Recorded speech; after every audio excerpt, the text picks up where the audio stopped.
What's up, guys? I'm TeaWhyDee, and today I'm gonna be replaying Lucid Blocks on the new version. It's not my first time playing. And talking about why I like this game from an aesthetic and a game design perspective. Mostly probably from the game design perspective. And Jesus Christ, it's compiling shaders again, even though it already did that. Alright, anyway. Note for players who have not seen this game before, who have not played this game before. I'm obviously going to be playing the game, but I'm not going to be describing the most basic mechanics, right? And the game is quite esoteric, so I don't think you'll be spoiled on everything, like you will be able to experience it on yourself if you played it. But I'm obviously gonna spoil some things for you, and the game is definitely a sort of game where you wanna, experience the game, things in the game for yourself. Let's go. So, pretty much everybody who played this... Oh, what a beautiful location, look at that. I have not seen this shader, I think.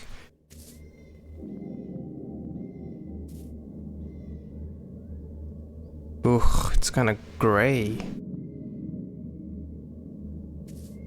Anyway, probably everybody who's played this game, who's tried this game, has seen the trailers on YouTube, right, for this game? Or rather, I don't know, showcases. I thought this game from those videos would take place in a sort of urban place. From the videos where in real life, where there are like the big glove or whatever. But no, it's quite different. It's definitely a liminal game. I mean, that's when I first got this game and opened it up, I did not expect much from it. I mean, I thought it would be just like a walking simulator. You would be able to craft things. And it would be like a Minecraft clone, obviously. There are voxels, you can break them, you can make stuff. But it turned out to be a bit more complex than that. It's a bit more exciting than the most basic idea of this kind of game. And it's definitely not just a walking simulator. So the first thing to note, which you did not see in the intro of the game, because I already, have save files. But when you first boot up the game, it has a text cinematic or whatever that introduces you to the world. This is like a purgatory or whatever, and it calls you a vermin. And I think everybody in this world is called a vermin. And I think the game does a good job at keeping up this sort of theme, where you feel like a powerless vermin, in different ways that I want to get into further a bit later. Look at these objects. I don't think I've seen these. These are quite nice objects. I like them a lot. I don't know if this is this game with an update, but this is quite exciting, I'm not gonna lie. So the first thing you notice, and the first concept that you experience in this game, is the exploration. Obviously this game is about exploration, exploring all of these liminal spaces. It's a walking simulator after all, right? And so probably the first thing to think about with exploration games is the controls. How does it feel to go through this world? And the controls are pretty smooth. The game runs smoothly, so that's all good, that's all great. But there is a very, very deliberate choice that this game makes about limiting players' movement. You're actually quite limited in your ability to traverse this world. Obviously you can build up and dig down like in Minecraft, but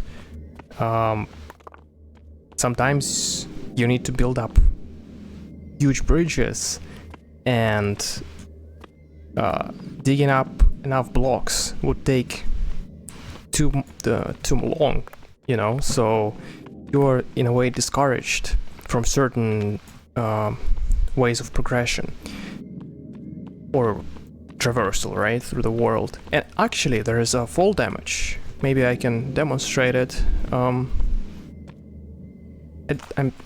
gonna survive this fall. Yep, 2 damage. So you gotta be cautious while exploring this world.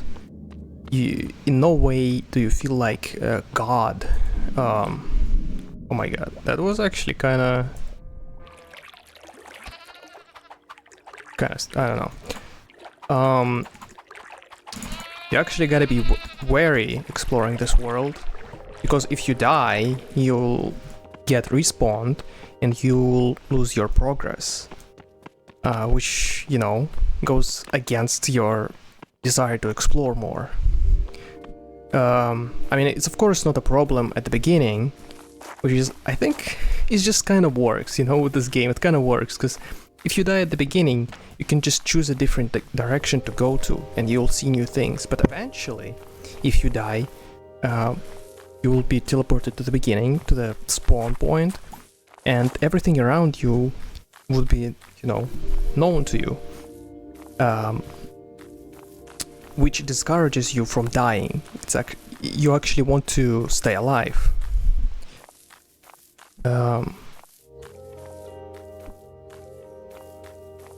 Maybe I'll get further into this concept of, you know, death in this game.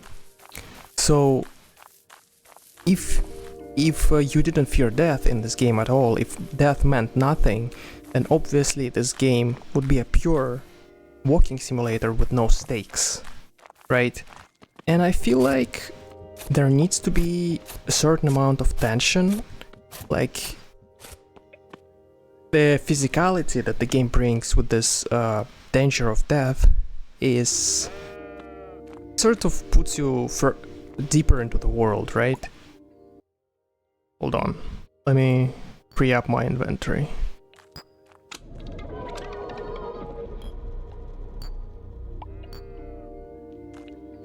Is that a stick? Is that a leaf crusher or something? Oh, those are 6. That's nice. I'm pretty sure I can craft a chest somehow. That's not it. Or a box. Ooh, that's a... what the heck? I need that. That's an easy craft for the glider growth. Man, that's... I didn't know that. So, death.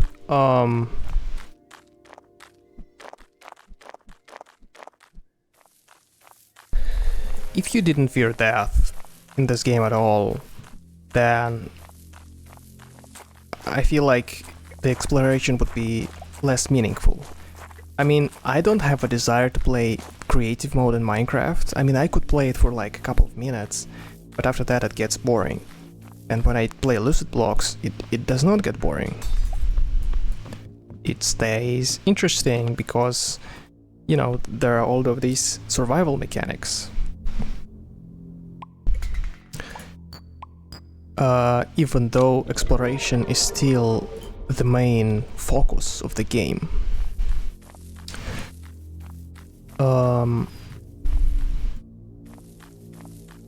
Ooh, I'm on one of these, like, scary biomes.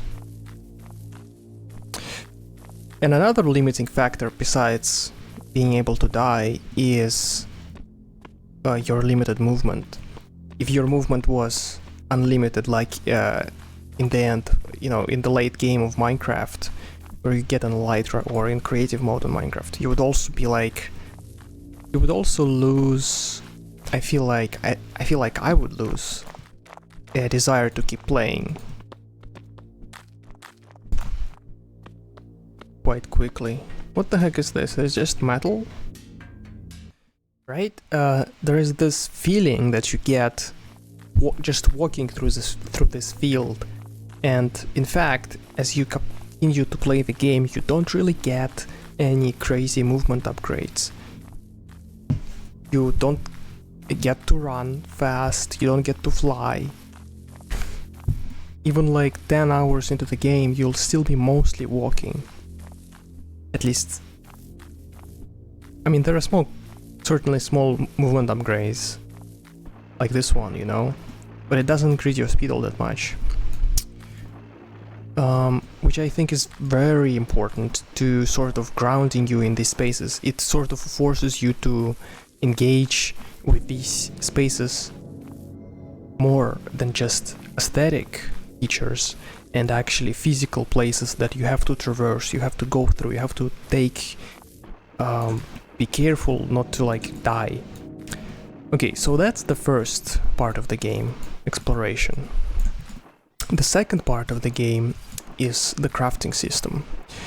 And the crafting system, I think, it's good. The crafting system seems pretty random. I still don't know what these things on the left mean, but I don't think... I think the more you play the game, the clearer the crafting system becomes, which is nice, but it never really loses its...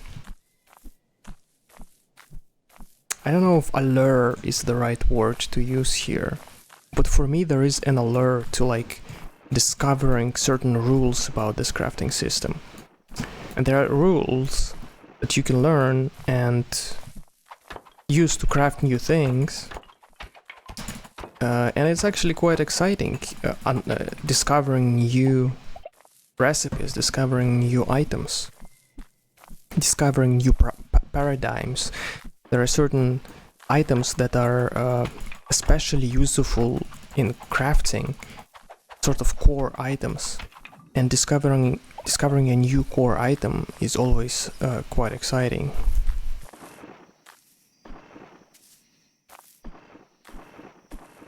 Another thing, you know, the way in which exploration connects with crafting is that as you explore the world, you, just like in, well, maybe even more so than in Minecraft, you find new items to play with.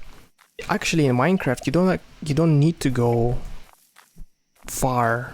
You don't need to go anywhere, to be honest. You can just mine down, find diamonds, and there you go. You've unlocked... That was freaking easy as heck. You've unlocked your strongest gear, you know, until you get to like Nether. Which is, well, it's not exactly true for Lucid Blocks, at least for your first playthrough, it would not be the case. For me it wasn't. I explored the world, and each time I found a new biome, each time I found a new creature in the wild, I discovered some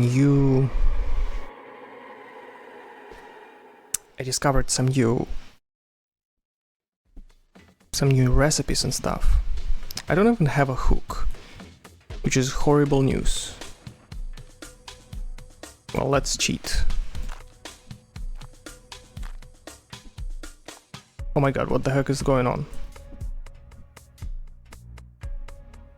Wasn't there... What just happened? I think I'm going crazy, maybe. Let's break this. Right, I'm not gonna get it.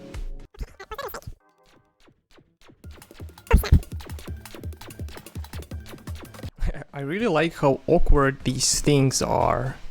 Like, you never get a...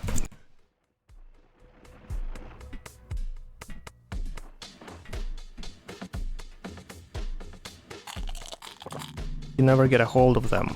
Jesus Christ, what just happened?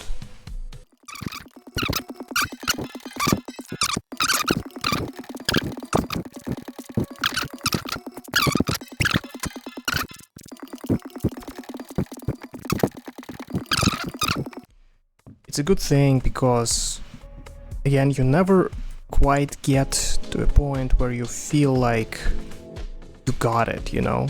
You always feel a little bit powerless, even just to the movement mechanics of the game.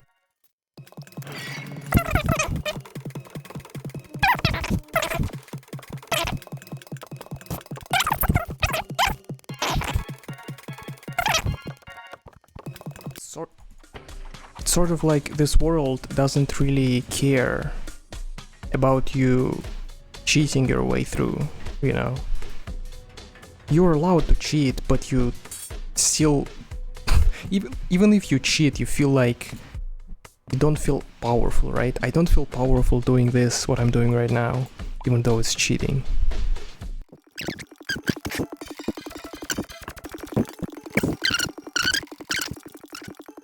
And so finally we get to the progression system in this game. How do you progress in your exploration, in your crafting, and in...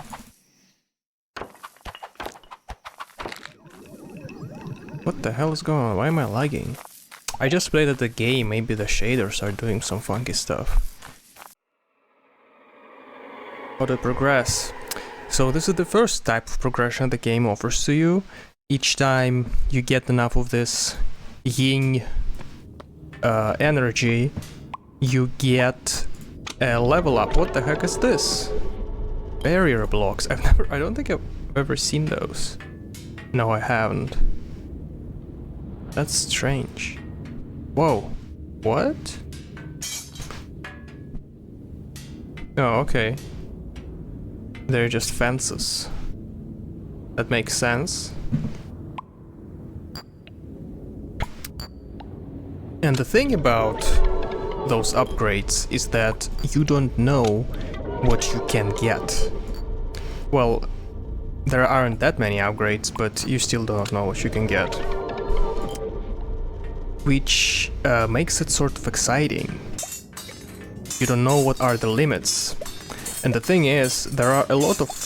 Well, maybe we should talk about something else that's not just little upgrades you can get for leveling up. For example, when exploring, you don't know what's out there, what you're missing, and if you do explore, you will keep finding new things. And if you keep crafting, you will keep finding new things. And if you keep leveling up, you will keep finding new things right here.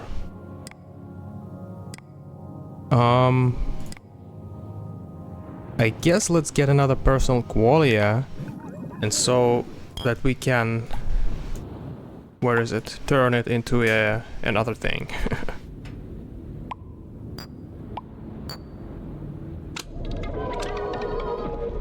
Wait, chunk qualia? What the heck is a chunk qualia block?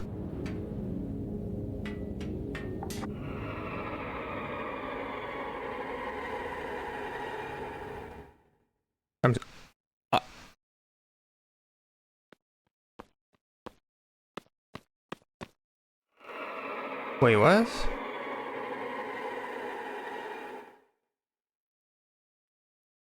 Am I stupid?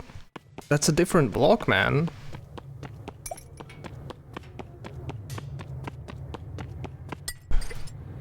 What? One of them was blue, man. Clonaquelia? Those were named differently before, man. Tofu? I don't think tofu was in the game before either. Couldn't you craft those into, you know, the green block? Man, that kinda sucked. Wait, I broke the block in this dimension. I think that's like a bad idea. No, it's actually... That's a triangle now. Why is it a triangle? Is it glitching out? I think maybe it was glitching out, guys. Alright, anyway, so I'm just experiencing, you know, what this game has to offer right now, you know, which is stuff happening that you didn't know could happen. Which is exactly what I'm talking about with the progression. Let's see if I can craft a box. Does that look like a box? I don't think so. That's infested wood. Ooh, another sword. And by the way, guys, I forgot to even mention it, but this game has a goddamn book. Oh, it's already filled out. Which is a crazy genius thing, okay? The book carries over your save files.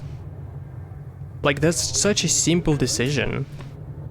And it's sort of like, well, should I do that? I mean, this game is like, there are different worlds. Should I really, like, persist the book on different worlds? And the developer decided to do that, and I think it's a good idea, right? I mean, obviously, I want my book to stay with me. Especially considering the crafts are the same, right? The crafts on all the worlds are the same, so you don't lose. So, you know, your knowledge carries over. I think it's a very, very, very nice, smart decision on the part of the developer. Let's find some ice. So if we think about the progression in a single world in this game, it's actually... How do I say this? If you start a new playthrough blind... Actually, I don't know which direction to go. There is actually an F3 menu. I'm gonna cheat a little bit and use it to figure out a way to get away from the starting position. A direction, I mean. If you start a new playthrough from...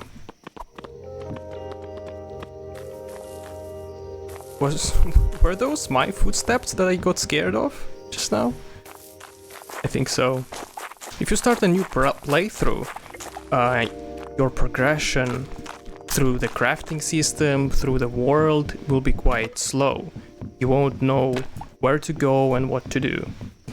And at the same time, you will keep finding new things, because there are so many things, as I said before.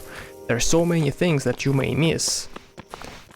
And not... For example, you see there is ore, and I didn't know that for like 15... I don't know how long I played this game. I don't know, like for the first 5 hours I played this game, I didn't know there was ore. And I completely missed all of the crafting recipes related to this ore. I didn't know they existed. And it's just kind of crazy how you can play for 5 hours without knowing that there is like ore in this Minecraft-like game. Oh snap. Let's kill that guy.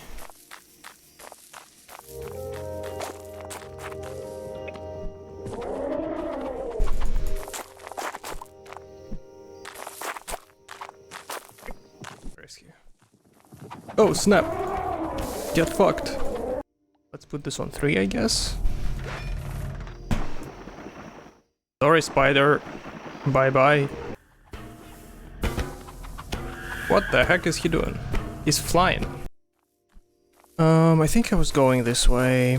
I'm not necessarily a huge fan of using this, but...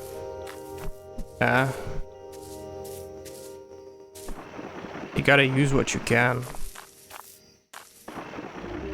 So I'm basically at the maximum level of movement right now in this game. I have a hook and I have a glider glove, and that's basically it. I cannot get any better at movement after this point. And as you can see, my movement is pretty pathetic still.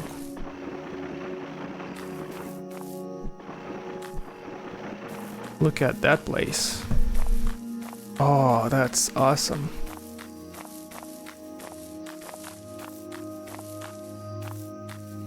Whoa. Is that like a city in a huge spire? That's awesome. And one of the best things, and another best things, well, not best things, and one of good things about this game is that you can hide the interface, which is like an obviously a must-have, you know?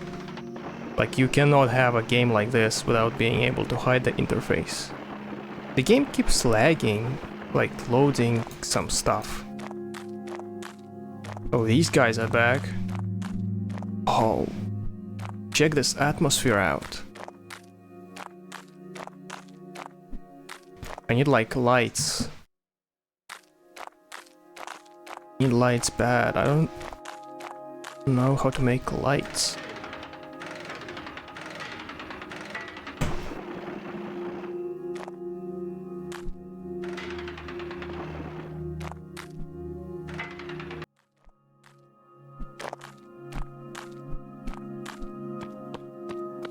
But if you are an experienced player, if you've played the game before, you know things, right?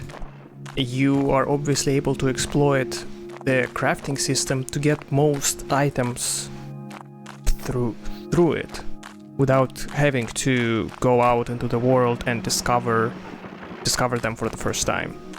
I mean, if you have played this game, you've probably seen like a video by somebody who's like how to get maximum gear from the very beginning of the game, which is I mean, it's okay to watch that video, but I would I think it would be quite lame if you actually like took it to heart or something and actually used it in your own playthrough, like memorize the recipes.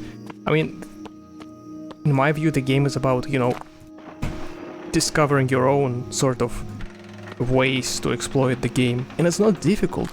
Again, there are so many crafting mechanics, crafting recipes, and it's not a competitive game, right? There isn't like a meta build that you have to go for. You can go for any build. You can. The point of the game is that it's a sandbox, and you can just do whatever. There's no huge pressure on you. Oh my god, it's a parkour one again.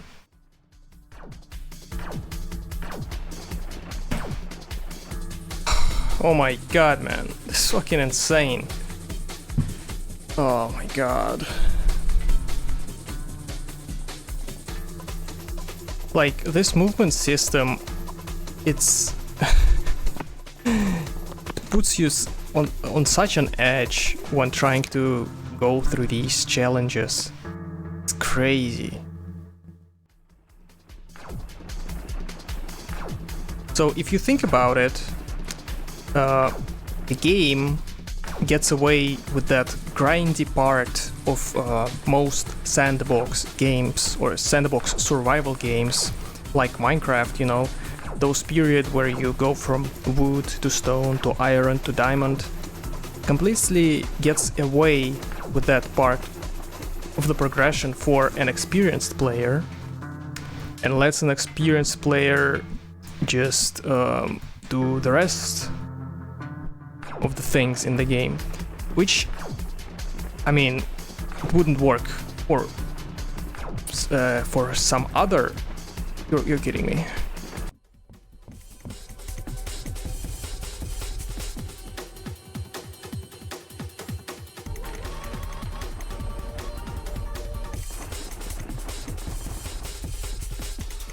Probably should have done this from the start, man. It's unbelievable.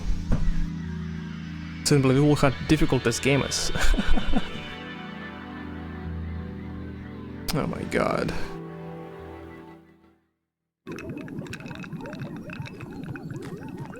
GG's. Anyway, I was talking about progression. How for a new player, the game basically skips the part of the progression where you have to grind resources, because if you know how to get powerful items, you can just skip to them, basically from the very beginning. And I think it works great for this game. I think the game strikes a nice balance where the more you play, the more you're able to do it, but it doesn't happen too fast, you know? For example, it's my like third world, at least third world, and I still discover new things. Yes, we reached the next level, guys. We reached the Sky Islands from Minecraft. So, besides progression in exploration and in crafting, where you always feel like there is more around the corner and you keep finding new things, I'd say about every hour of your playthrough. Every hour you play this game, you discover new crafting recipes, you discover new biomes, but also you discover new creatures and phenomena. There is a lot of strange things in this game that may not even serve a gameplay purpose, but do serve a world, an immersion purpose. So since this is a liminal game, it of course focuses on the feeling of liminality, and it achieves it by showing you inexplicable things that don't quite make sense, and that you might try to figure out, struggle to figure out, and fail. Fail to figure out. For example, what's the difference between these two blocks? Feels like there is some significance, but I don't know what it is. Maybe there isn't. Maybe there isn't at all. Or maybe there is. And, I'm not gonna Google it. I'm not gonna go on the wiki. What the heck is that? Asking the wiki. You goddamn asshole. Oh man, I almost died. That sucks.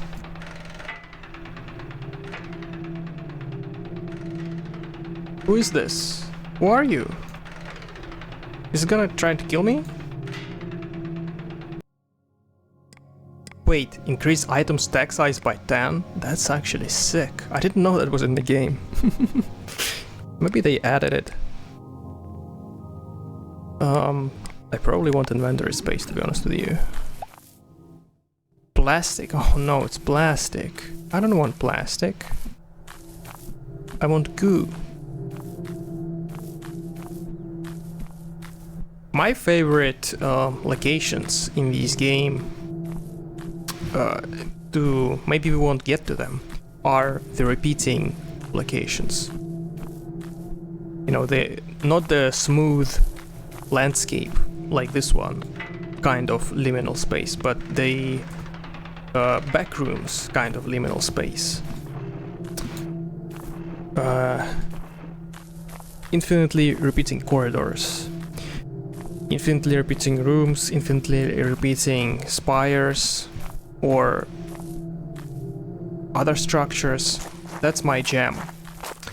And what's really nice about those in this game is that they follow certain rules of this world. There are certain rules about how the block palettes blend between different biomes, how different biomes and places combine together, which makes a certain, I don't know, I would say it separates this game from the rest of the liminal sort of space. Makes it unique and interesting to explore, because the whole world seems to be connected in some way. It doesn't feel like a series of unrelated liminal experiences. It feels like all of those experiences are connected somehow. You know, they also have a sort of similar aesthetic. Very strange aesthetic, I must say. You know why I went here?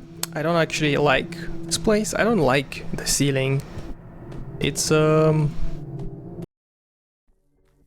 might talk a bit about other quality of life features in this game while I dig straight down. Let me actually do this. So one quality of life feature this game that I like is that the game shows an icon at the top left of your screen whenever you discover a new block that you haven't seen before. It's very simple, but it's very nice.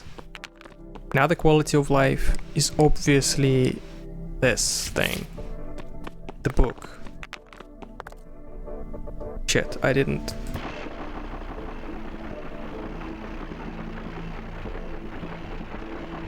I think I'm good.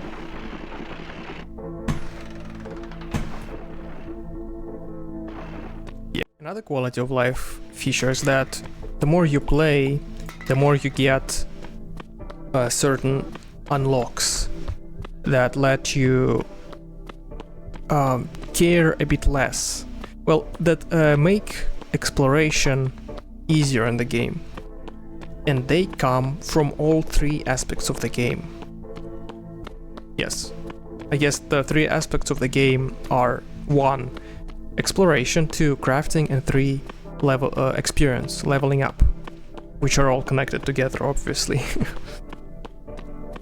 But you can craft certain items that may make it easier to explore, not just, you know, in terms of movement, but in other ways. You know, they help you see new locations. I mean, obviously, pickaxe helps you see new locations. Being able to survive, being able to kill enemies lets you see new locations, but there are also other items that let you see new locations in other ways that I'm not gonna spoil. As you explore, you may obviously just find new items that may help you, and as you progress, as you level up, which happens naturally as you play the game, as you kill enemies, as you find new items, as you craft new items, you progress.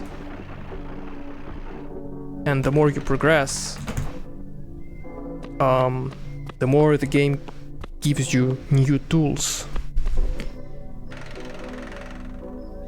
that may help you. Oh my god. That will help you explore the game better, easier, more efficiently.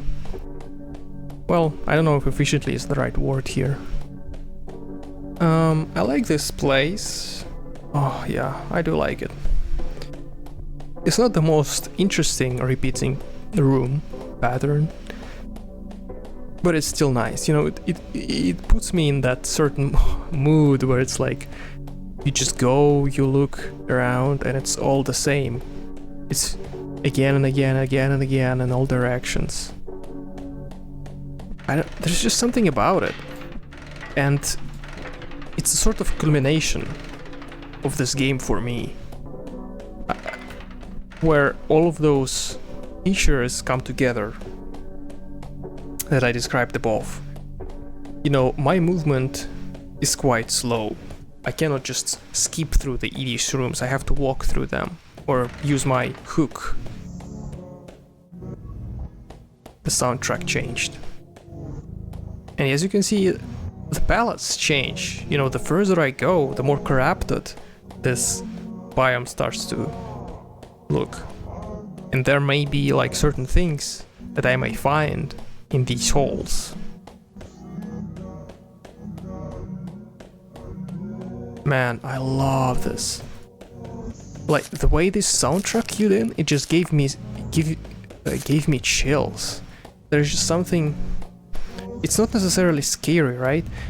Because unlike, you know, Kane Parsons' Backrooms, where there's a scary monster that you must be scared of, you know, that may kill you, there isn't really like a scary monster that you come to expect in these liminal spaces.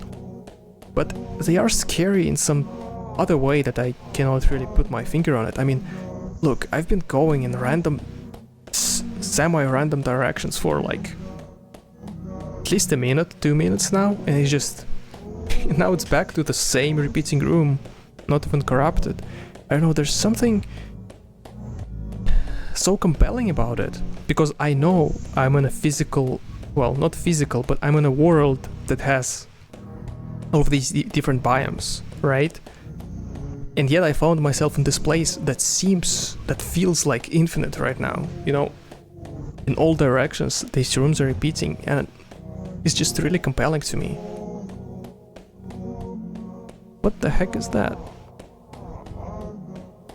And I feel like these repeating biomes go on for like the perfect amount of time, right? Eventually they end. Like, here we go, it ended. Well, maybe this biome was a little bit short for my taste. Okay, but I've been to different biomes that went on for longer than this.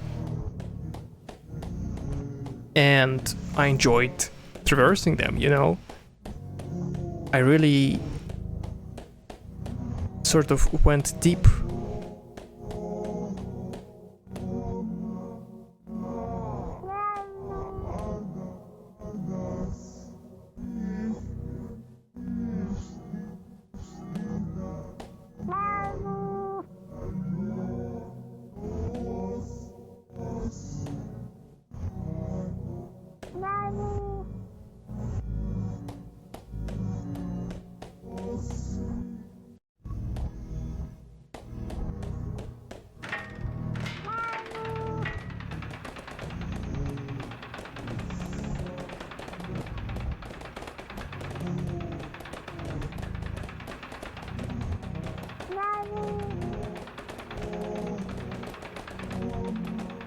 The only criticism, well, I don't know if that's the only, but it's my main criticism of this game, is that it doesn't have, it has a very limited amount of elements or systems in this world that interact with each other. For example, I mean, most blocks are just blocks, and the furthest extent to which these blocks do is like one function. For example, there are blocks that you've seen that shoot stuff, like this wand, you know, shoots stuff. There are blocks that let you do stuff, right, that teleport you to certain places. But they don't really interact with each other in any way, and they don't really interact with the world, with creatures in the world in a meaningful way most of the time, which is a shame. And I hope in further updates to the game there will be more stuff that interacts with each other. Is that a melon biome? I would have expected from it. I expected this to be just a walking simulator, where you go through these rooms and nothing really happens to you, right? Oh, that's an earring. Let's go. But actually, I was pleasantly surprised to find semi-complex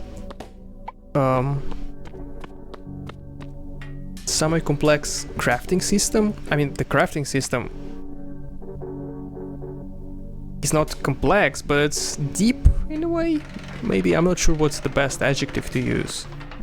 But obviously there are so many things you can craft, and certain recipes require you to use more than 2 items. You know, up to 6 items that you have to combine to get certain items. I don't think I've ever actually seen an item that requires all 6. I probably haven't discovered it, you know? Probably exists, I just haven't discovered it.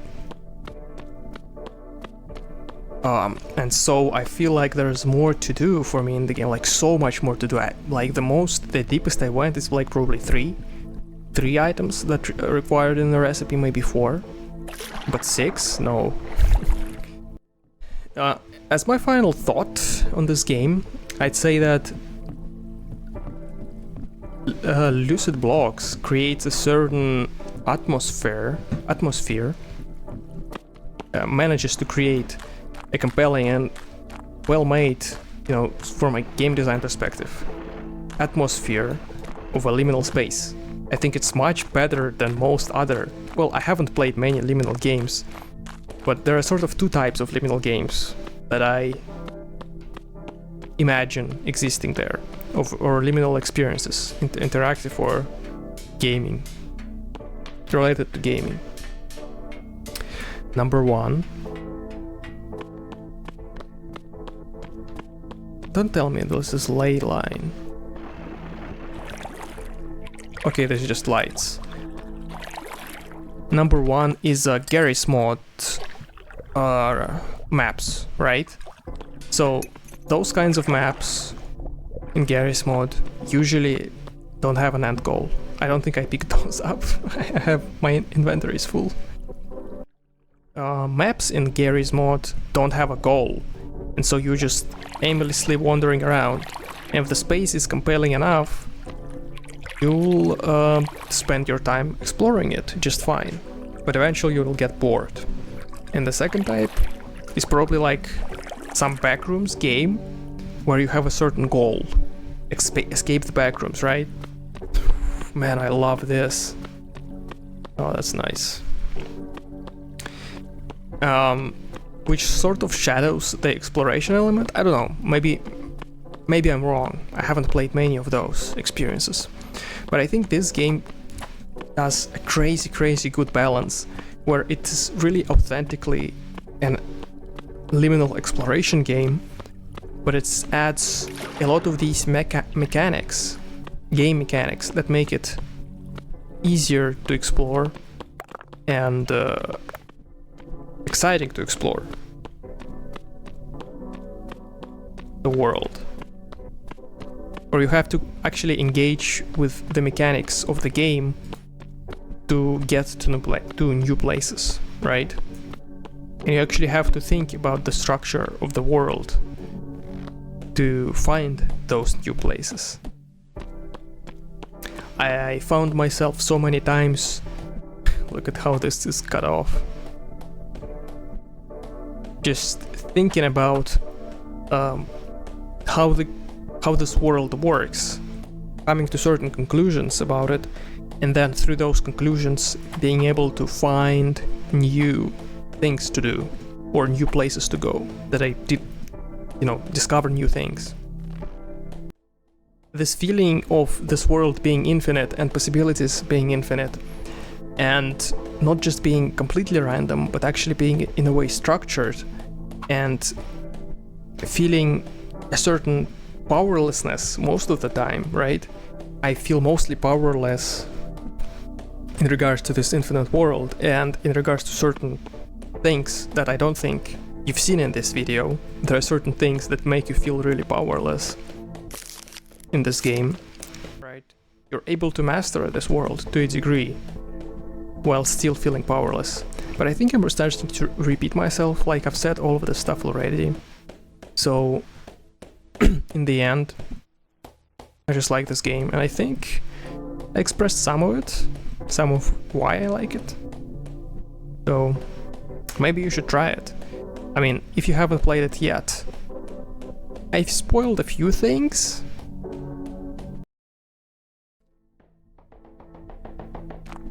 I didn't really get to talk about this place, qualia. So obviously the world of Lucid Blocks is very chaotic and has like an infinite amount of different blocks. But this solution is radical, but very, very effective. The solution is giving the player this place, a qualia, which is safe from all external influences, right? There is no dangers here. It's completely up to you what you're gonna do here. and at any time you can go into this qualia place and experiment with the crafting and with different mechanics. It's sort of like a little, almost like a creative world, which I think is it's perfect. It's a perfect solution to the problem of having, number one, too many items in your inventory, and number two, feeling overwhelmed.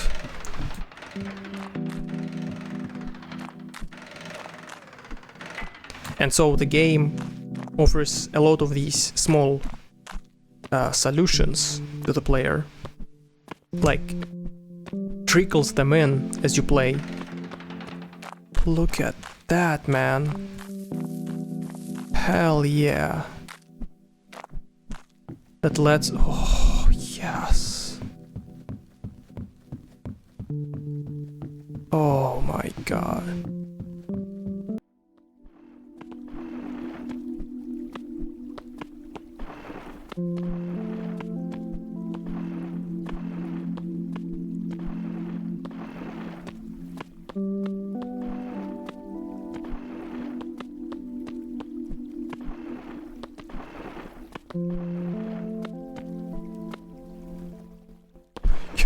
Oh my god.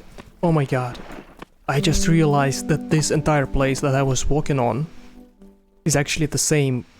You know, this tower is the same place. It's made out of the same structure. Isn't it? Maybe it's a little bit different. What am I hearing?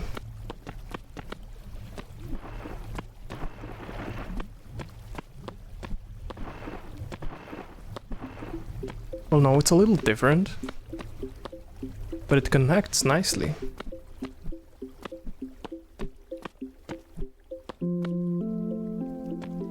Whoa.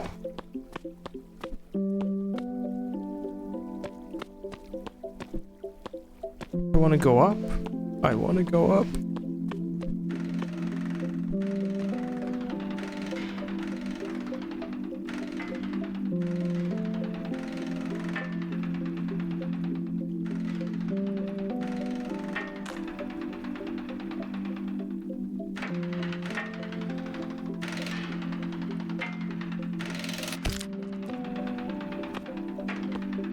Ouch.